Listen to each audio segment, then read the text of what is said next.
compañero, a Héctor Pazzi, Diana Cárdenas y Patricia Pari, y quienes hablan, Priscila Corbat. Hoy vamos a estar presentando el tema de qué es muerte, el duelo y el equipo de salud. ¿Sí? Vamos a estar presentando lo que es el significado, o sea, qué es muerte, los tipos de muerte, las etapas de muerte, necesidades físicas del paciente terminal, la muerte inminente. También vamos a estar presentando el cuidado del paciente después de la muerte, ¿sí? Y el duelo de la salud, del equipo de salud. Bueno, otra cosa que vamos a estar presentando también es ahora lo que es muerte, ¿sí? ¿Qué es muerte? Dice que esta ha ocurrido cuando los pulmones y el corazón han dejado de funcionar durante varios minutos. Por lo general, primero se suspende la respiración y minutos después se para el corazón. Bien, ahora le paso a mi compañera que va a estar explicando las etapas y los tipos. Hola, ¿qué tal? Me presento porque ya me he presentado. Bueno, no se ve. Ahora se escucha. Tipos de muerte. No se ve. Hay muchas maneras de morir, pero nosotros vamos a nombrar algunas en específicas.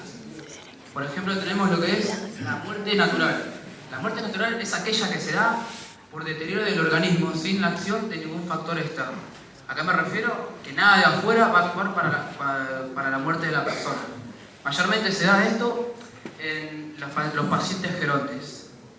Tenemos después la muerte súbita, que es aquel tipo de muerte que ocurre inesperadamente sin previo aviso. ¿A qué me refiero? Podemos estar caminando por la calle y de la nada, ¡pum!, morimos. Un caso, por ejemplo, dar un caso conocido, no sé si conocen a Romina Yan, una actora conocida, famosa. Bueno, ella murió de muerte súbita, sin previo aviso. Tenemos lo que es muerte aparente. ¿A qué le suena muerte aparente? Aparente. Aparentar, no sé. Bueno, la muerte aparente quiere decir que parece que está, pero no lo está. Y acá damos un ejemplo de lo que es la catalepsia. La catalepsia es una enfermedad muy extraña, en la cual cesan los signos vitales y la persona va a creer que la que tiene esta enfermedad va a estar muerta, pero no está muerta. Mayormente un caso conocido es de la mujer de Charly García que murió de esta enfermedad. Mayormente estos pacientes con esta enfermedad pueden morir minutos, entre comillas morir, porque en verdad no están muertos. Pueden morir minutos, horas, semanas y meses. Mayormente estas personas mueren en serio porque son enterradas vivas. Tenemos lo que es la muerte violenta. Es aquella donde sí actúa un factor externo. Por ejemplo, muerte por algún homicidio o en algún accidente. Tenemos lo que es la muerte colectiva, que es aquella, como le dice la palabra, donde mueren más de una persona, como por ejemplo en las guerras, o un caso muy conocido acá en Argentina, en la de Cromañón, que me imagino que todos lo conocen. Fue una muerte colectiva porque creo que murieron 120 chicos ahí. Después tenemos lo que es la muerte por suicidio, que es aquella donde el paciente, sino la persona se va a quitar la vida voluntariamente, de muchas maneras. Y por último tenemos lo que es la muerte involuntaria, accidental, que es aquella donde el paciente, es aquella donde la persona va a realizar una acción involuntaria que le va a causar la muerte. Y bueno, no sé si doy ejemplo porque creo que es muy claro esto. Bueno, ahora vamos a hablar de esto. Cuando un paciente es informado que tiene una enfermedad terminal, mayormente pasa por ciertas etapas. La doctora Kubler-Ross, psiquiatra, experta en muertes y pacientes moribundos, sugirió que una persona cuando es informada de su enfermedad terminal pasa por 5 etapas que la denominó las etapas de la muerte: negatividad, angustia, negociación o regateo, depresión y la última, la aceptación. Vamos a hablar de la primera. Negación. Durante esta etapa, cuando el médico le informa de su diagnóstico al paciente, es normal que el paciente rechace la información. Mayormente la primera acción que va a hacer el paciente es rechazar la realidad. ¿A qué me refiero? El médico le da el diagnóstico y el paciente dice, no tengo esto. No, pero ¿lo tenés? No tengo. No lo va a aceptar. Entonces, en esta etapa es importante que como enfermería, nosotros en enfermero, acompañar al paciente, y hay veces que el paciente nos va a querer preguntar e informar a nosotros sobre el diagnóstico que tiene, porque hay veces viene el médico, le va a dar la enfermedad, pero no le va a explicar, porque el médico viene, lo diagnostica, le dice la enfermedad y se retira, y el paciente queda como, ¿y de qué me voy a morir? Entonces, ahí es donde puede ser que a nosotros como enfermeros nos lleven a preguntar. Y ahí tenemos que estar nosotros atentos a todo eso, a cualquier información que quiera el paciente. Una vez que el paciente aceptó que tiene la enfermedad, va a pasar por la segunda etapa, que es la etapa de angustia o ira.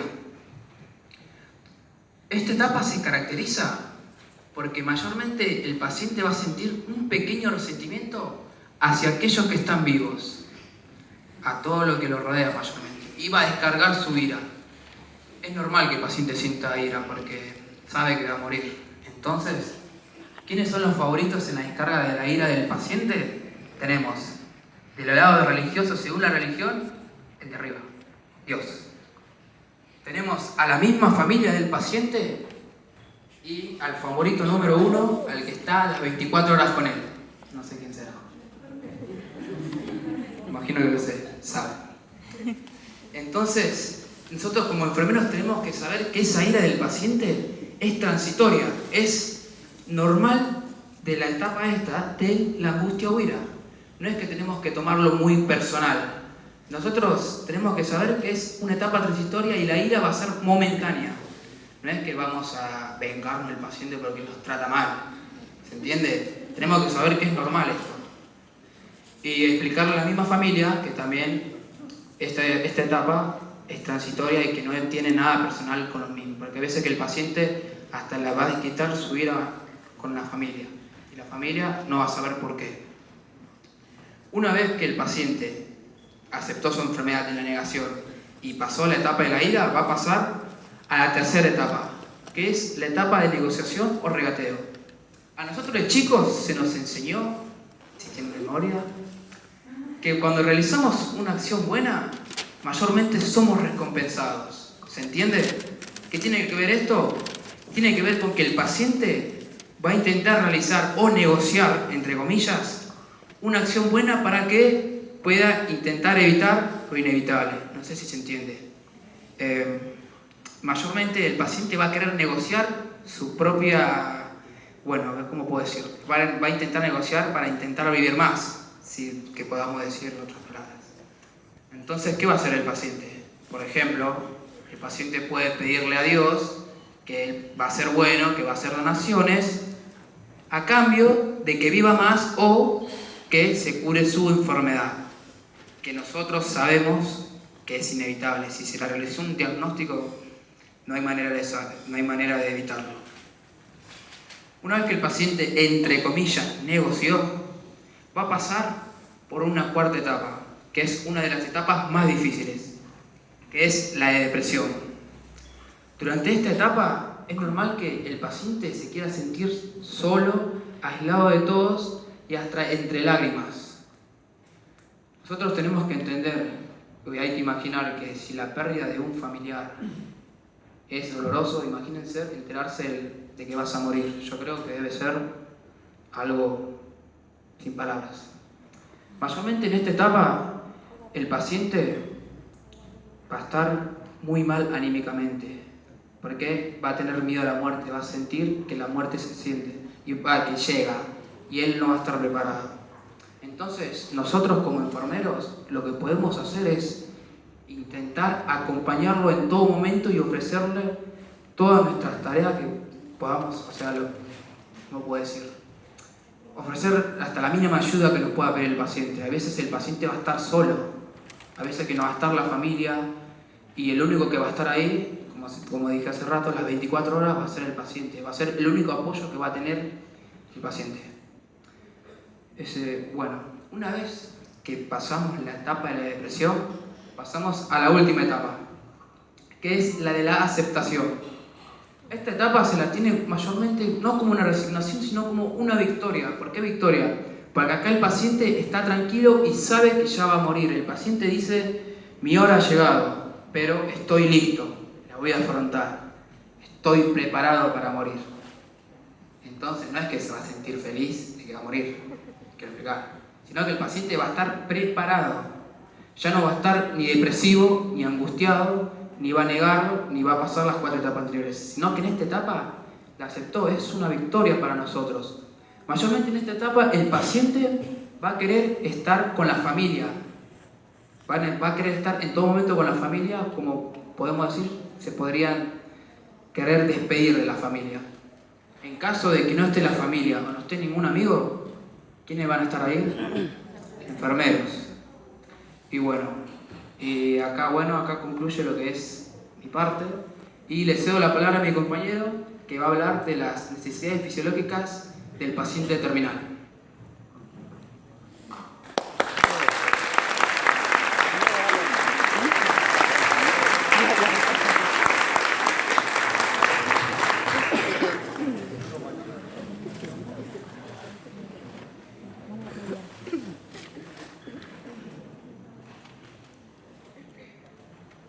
Bueno, yo voy a hablar sobre las necesidades físicas de un paciente en estado terminal, que básicamente son similares a las de un paciente en muy grave estado, que va a pasar por 5 fases físicas, obviamente. La primera fase es la pérdida del tono muscular, la segunda, la detención progresiva del peristaltismo, tercera etapa o fase sería la disminución de la circulación, la cuarta, respiraciones difíciles, la última, la pérdida de los sentidos. En la pérdida del tono muscular, en un paciente terminal, se va a caracterizar más por el tema del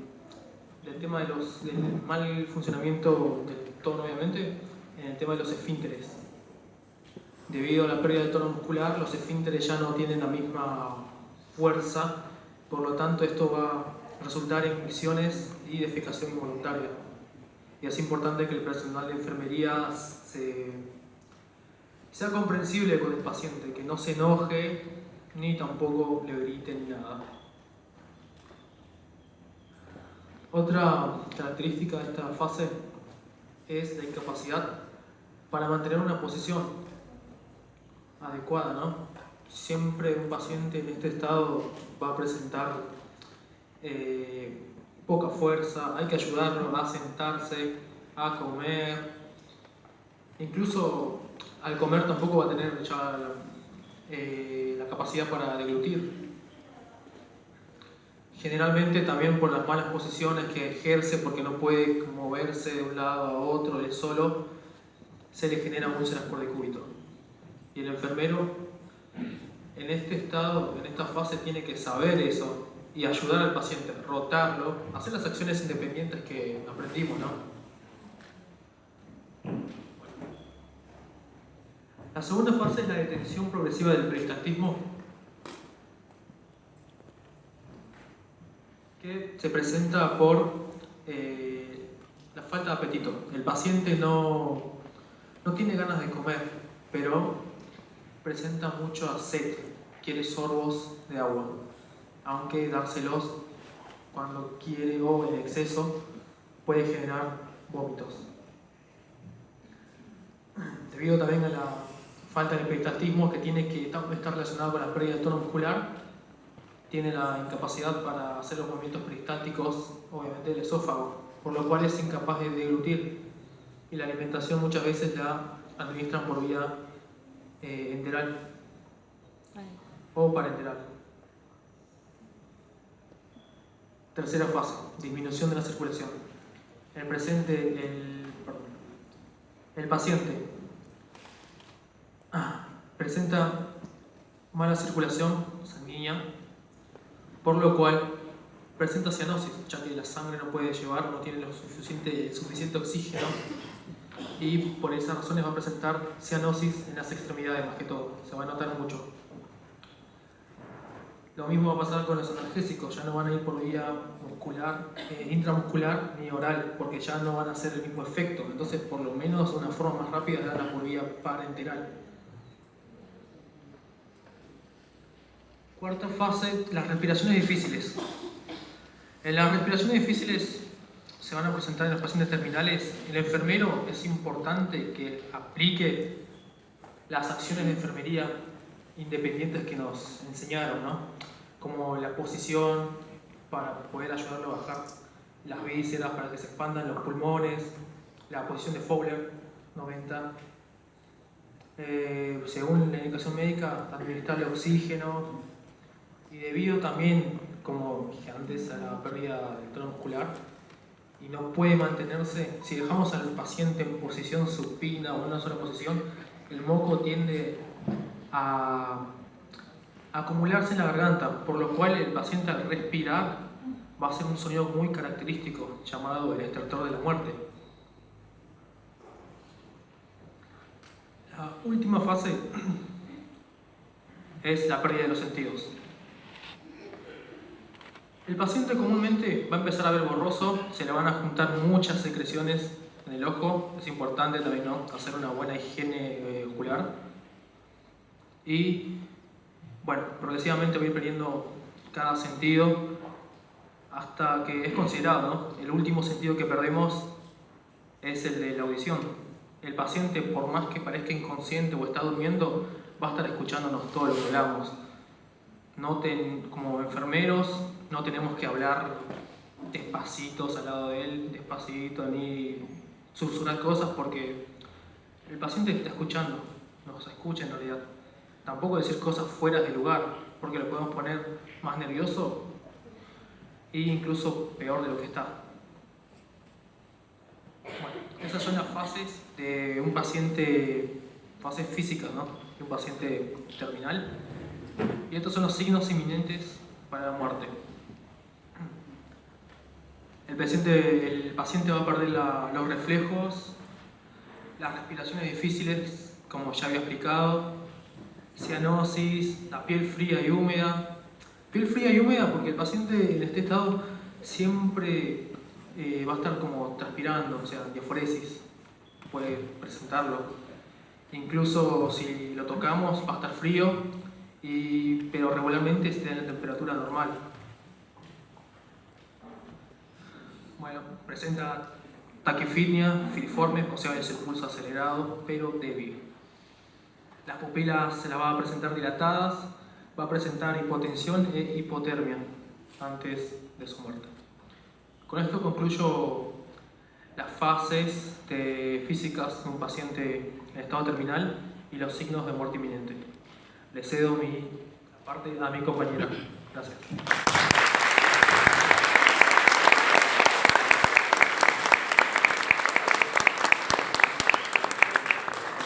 Bueno, como anteriormente mis compañeros estuvieron hablando sobre el tema muerte, la definición y las necesidades. Ahora lo que yo voy a hablar es sobre el duelo de la familia y del equipo de salud, que somos los enfermeros.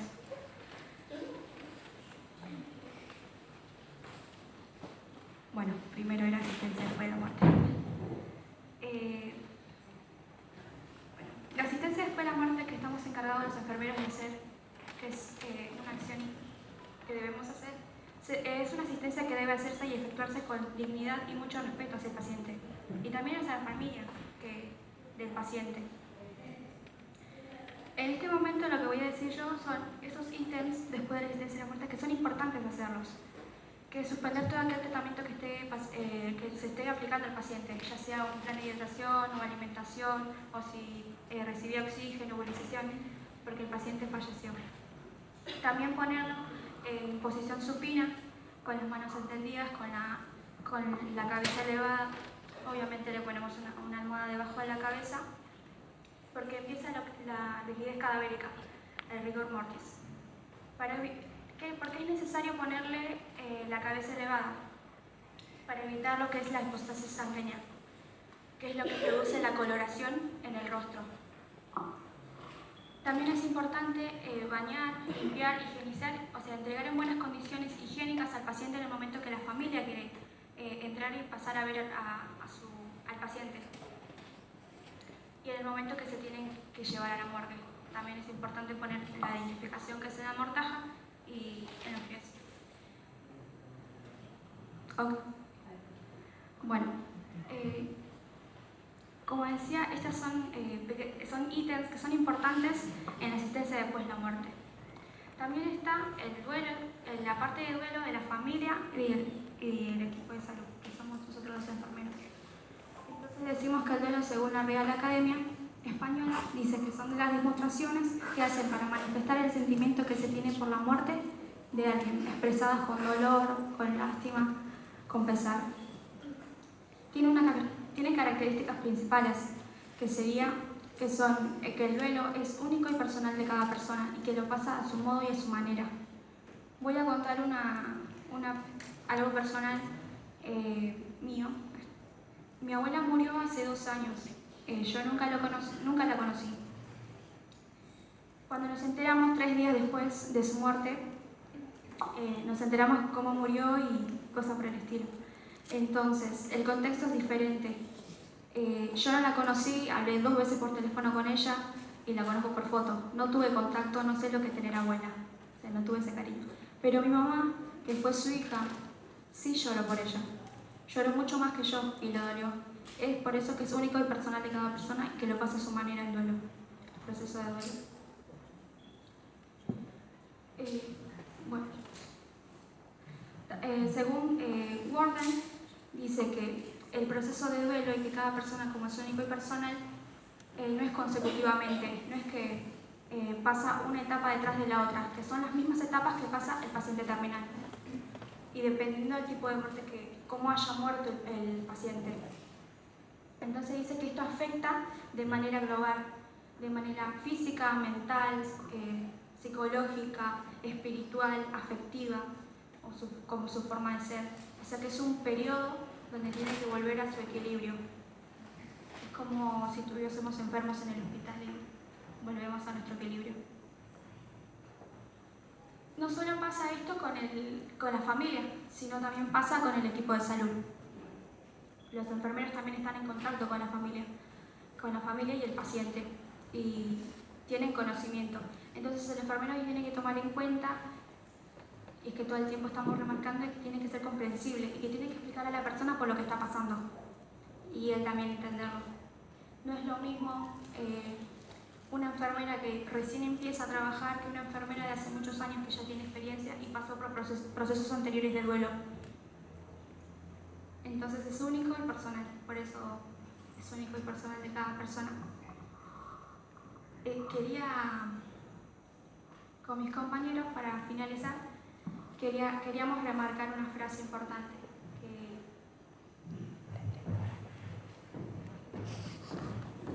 Bueno, es la definición de Virginia Henderson, que ya lo vimos, todos los que estamos en primero y los que estuvieron en primero la conocen.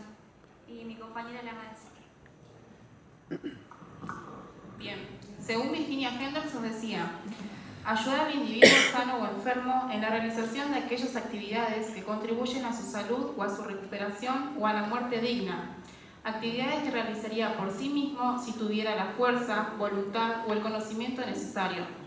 Hacerle que ayude a lograr su independencia a la mayor brevedad posible. Así que con esto finalizamos nuestro tema.